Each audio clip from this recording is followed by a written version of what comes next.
What's up mga kapeps?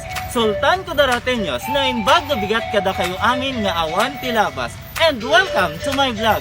Halina't ating tuklasin ang aming probinsya, ang Sultan Kudarat. SK, sikat ka! Intayon!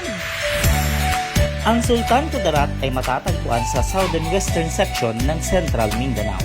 Ito ay nasa pagitan ng probinsya ng Maguindanao, North Cotabato, Sarangani at South Cotabato. Ito ay naitatag noong ika-22 ng Nobyembre, 1973 sa isang Muslim ruler na si Sultan Muhammad Dipatuan Kudarat na may kabuuang ektaryang mahigit 2,045 milyang parisukan.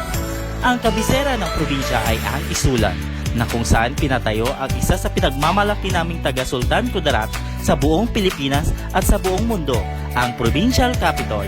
Bilang isang Sultan Kudarateño, may 10 akong bagay na dapat tandaan kung bakit babalik-balikan at minamahal ang aming probinsya. Una, leadership and good governance. Mula sa magandang pamamahala ng ama ng Sultan Kudarat, ang dati nating gobernador ng probinsya, Honorable Sultan Pax Mangudadato, na ipatayo ang napakagandang kapitolyo at napakalaking ospital ng probinsya. Pangalawa, tahimik ang aming lalawigan. Ito ang simbolo ng kapayapaan. Matiwasay na namumuhay ang bawat mamamayan sa lalawigan ng Sultan Kudarat. At ang pangatlo naman, ang unity. May pagkakaisa ang bawat mamamayan, mapakristyano man, Muslim o Lumans. Halina't ating tuklasin ang pang-4 at ang pang-5, ang natatagong kultura at tradisyon sa aming lalawigan. Tuwing buwan ng Nobyembre, ipinagdiriwang ang Kalimudan Festival. Makukulay at kumikinang na mga kasuotan ang suot ng mga mananayaw. Ito'y nagpapahiwatig na ang probinsya ng Sultan Kudarat na may iba't iba mang tribo, ngunit nagkakaisa ang bawat mamamayan dito. Batay sa aking pagsasaliksik, matatagpuan ang mga Tiduray sa bayan ng Esperanza. The word Tiduray comes from the word tel, meaning man, and Duray referring to small bamboo with a hook and a line fishing instrument. Kakaiba ang kanilang kultura at tradisyon. Pang-anim, ang mga pinagkukudang yaman at hanap buhay ng bawat mamamayan sa aming lalawigan. Sagana ang aming probinsya sa malawak at malapad na taniman ng mga palay, niyog, saging, mais, plantasyon ng rubber.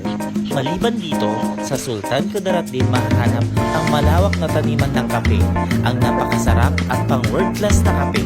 Matatagpuan ito sa bayan ng Senator Ninoy Aquino na siyang summer capital ng lalawigan.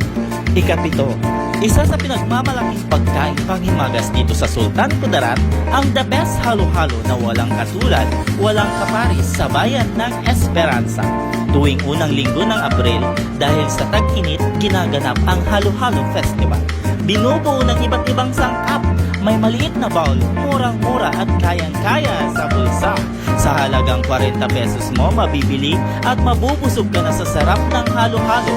Perfect sa init ng panahon.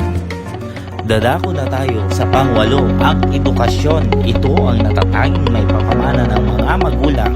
Dito mo lang yan matatagpuan sa nag-iisang universidad sa lalawigan, ang Sultan Kudarat State University. Sa isang bayan naman ng Columbio, matatagpuan ang samut-saring tourist spots destination. Ito ang Pangsyam, ang nakamamanghang Pikong Bula Falls sa Barangay New Bantangan, o kay linis at kay lamig ng tubig na umaagos mula sa nagpatong-patong na malalaking bato. At ang panghuli, ang napakagandang tanawing bulubunduking punong-puno ng berdeng kuwan at may mga tanim na African, kaya't pinangalan ng La Palmera Ridge na matatagpuan sa barangay ng Sucod ng Columbio. Sa ganda ng tanawin, masasabi mong parang isang larawan lamang o ginuhit sa isang malinis na papel.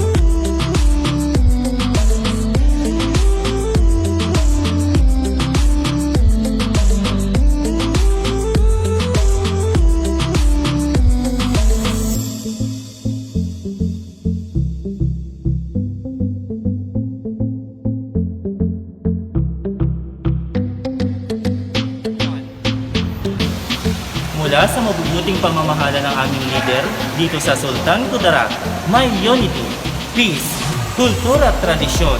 samud-saring tourist spots destination, edukasyon, gandang Kudaratenya.